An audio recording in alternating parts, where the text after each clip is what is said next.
tal amigos? Stuart here from Spain Speaks with another video today about life in this country, and doing a request video today.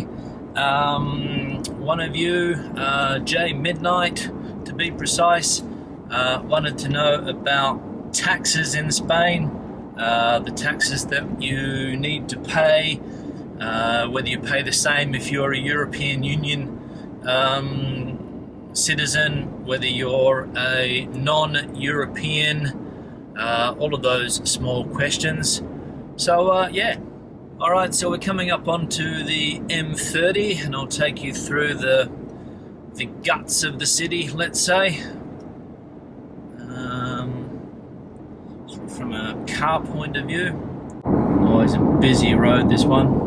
Yeah, so taxes in Spain. Now, the first thing I'll say is that I'm not an expert on this, so any of the information that I say, I mean, don't take it to be gospel, let's say. I'm only talking about the taxes that I pay, what I know about the system from a resident point of view, non-European Union resident. I've only got residence for Spain. I think there is an agreement that if you have residence in one of the European countries for a certain period of time, you can go to another European country and live there and get residence and so forth as well. Somebody in one of the vlogs pointed that out the other day. So that's a key factor as well. Now, basically what happened is that when I left Australia, I became a non-resident for tax purposes. Okay, non-resident for tax purposes, which means that I don't pay tax in Australia because I have no assets there. I have no business activity in Australia. So all of my business activity, work, etc., takes place here. I reside here for more than 183 days a year, which is also fundamental when it comes to paying taxes in European countries. Now, I will say that that's how the Australian system works. Now, I had a colleague a few years ago that was from the States, and I remember that she used to have to do, I think, a tax return also for the States, because it probably works a little bit differently. So keep that in mind, that according to the country, your origin country, your tax responsibilities in that country as well, okay?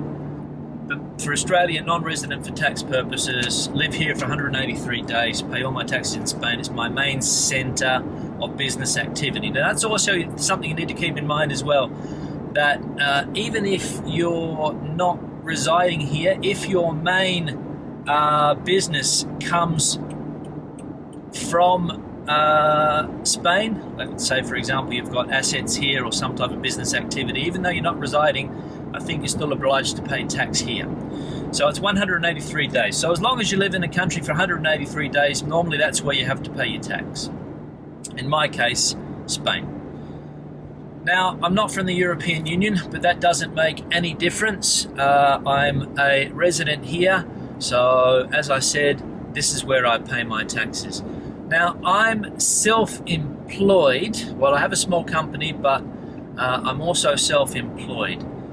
So, also the taxes you spend will depend on what type of employment you have, okay? So if you're self-employed, if you're working on a contract, working for a company, here they call it tener nómina, or if you're self-employed, which is what I am, autónomo, cuenta propia. Basically, the technical terms are cuenta ajena, meaning that you work for somebody else, or cuenta propia, obviously meaning that you work for yourself. So like I said, I work for myself.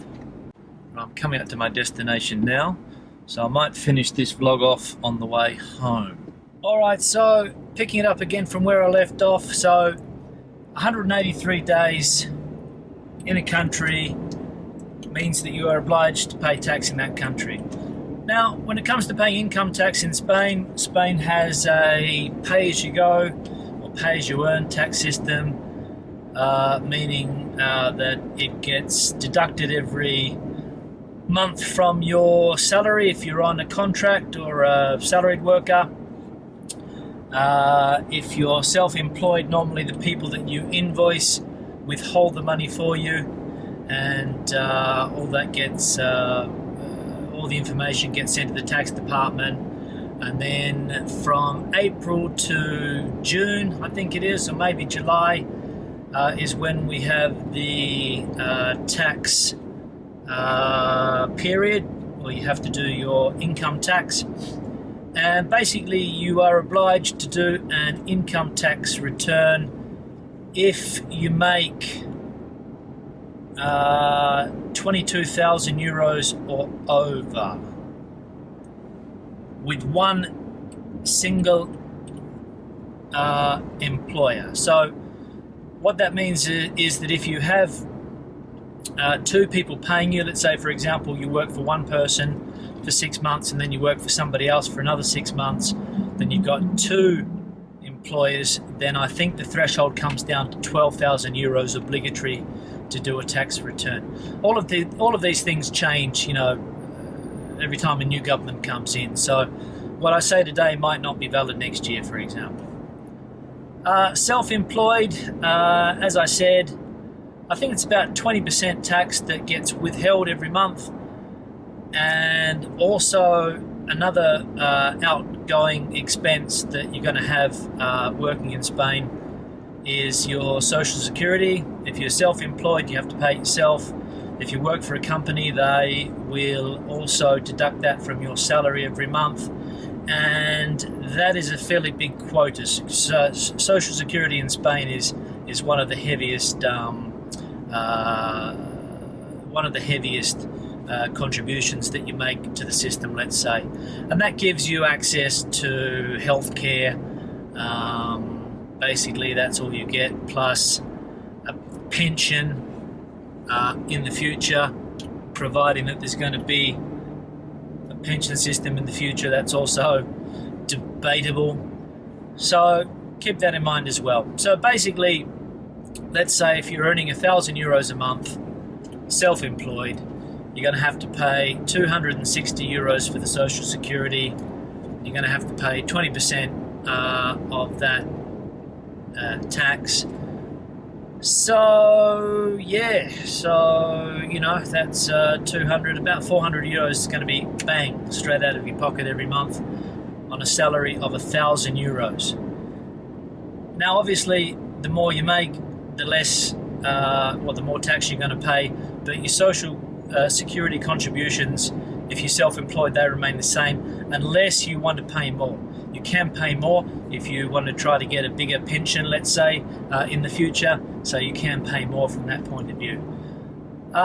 Income tax, you have state income tax, and then you also have autonomous community taxes as well, and according to which autonomous community you live in, like whether you live in Andalusia, whether you live in Madrid, whether you live in Catalonia, you pay more or less. I think Catalonia is the most expensive place in Spain from an income tax point of view.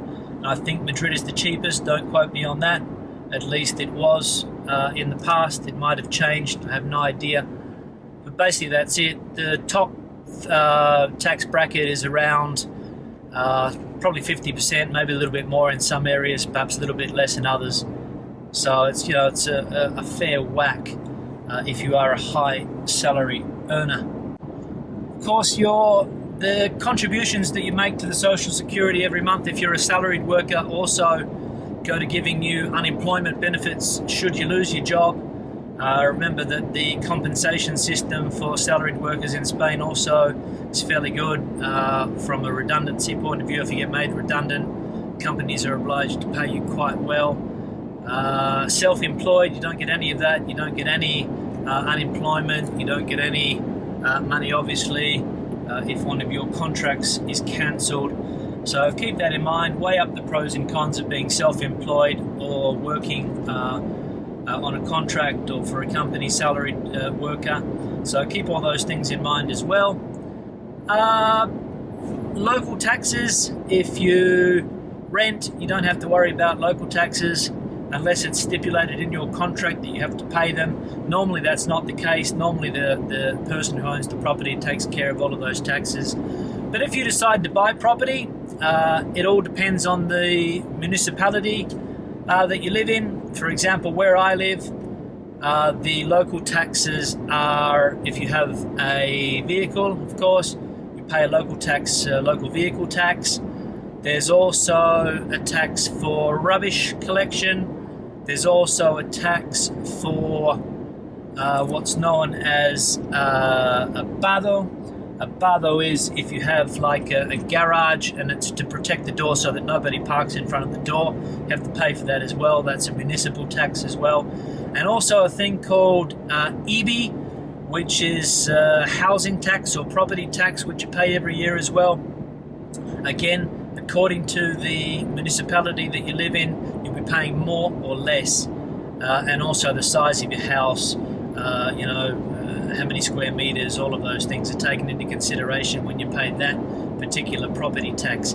IBI, Impuesto sobre Bienes Inmobiliarios, I think it is. So that's the municipal taxes. I can't think there's any more. As I said, they vary from council to council. So, there could be a council in Malaga that has a tax that we don't have here in Madrid. That's quite possible that happens as well. So basically that's a rundown on taxes and your obligations here in Spain.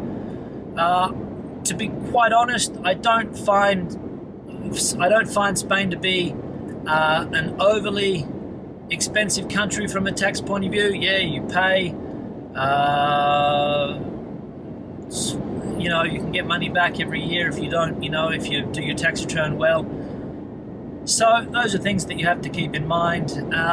Fairly easy cost of living.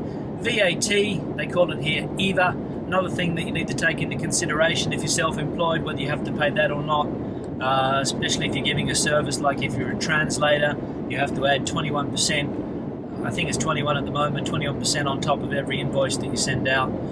So those are all things that you need to keep in mind, those direct and indirect taxes.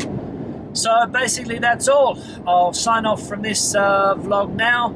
Any questions or comments, leave them in the comment section below. Have a good day. Hasta luego. Bye for now.